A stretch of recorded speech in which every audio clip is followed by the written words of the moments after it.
అద్దంలో ముఖం చూసుకుంటే మీ ముఖం కనిపిస్తుందా, మీకు చంద్రబాబు గారి ముఖం కనిపిస్తుందా? ఒకసారి పరిశీలన చేసుకోండి. మీకు ఎందుకు ఇంత చంద్రబాబు గారి పిచ్చి పట్టిందో జనాలకు సమాధానం అవసరం. ఎందుకంటే అర్థం కావటం లేదు. సునీత ఇంత గట్టిగా ఈ రోజు న్యాయం కోసం కొట్లాడుతుంటే మీరు చెప్పాల్సిన సమాధానాలు ఈ రోజు వరకు చెప్పటం లేదు. చెప్పకపోగా చంద్రబాబుతో మేము చేతులు కలిపామని చెప్తున్నారే, మీరెందుకు మీ గురించి సమాధానం చెప్పటం లేదు?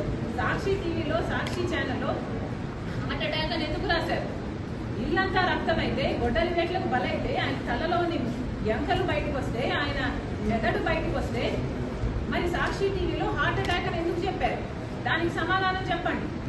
చంద్రబాబు గారు ముఖ్యమంత్రిగా ఉన్నప్పుడు సిబిఐ ఎంక్వైరీ అడిగిన మీరు వివేకానంద రెడ్డి గారి హత్య కేసులో ఆ తర్వాత సిబిఐ ఎంక్వైరీ ఎందుకు వద్దన్నారో దానికి సమాధానం చెప్పండి.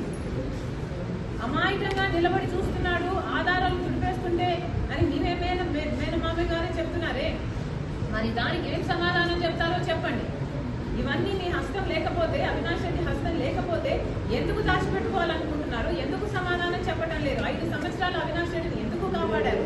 మళ్ళీ అదే అవినాష్ రెడ్డికి అక్యూజ్డ్ గా ఉన్న ఇన్కంపెంట్ ఎంపీకి మీరు ఎందుకు టికెట్ ఇస్తున్నారు?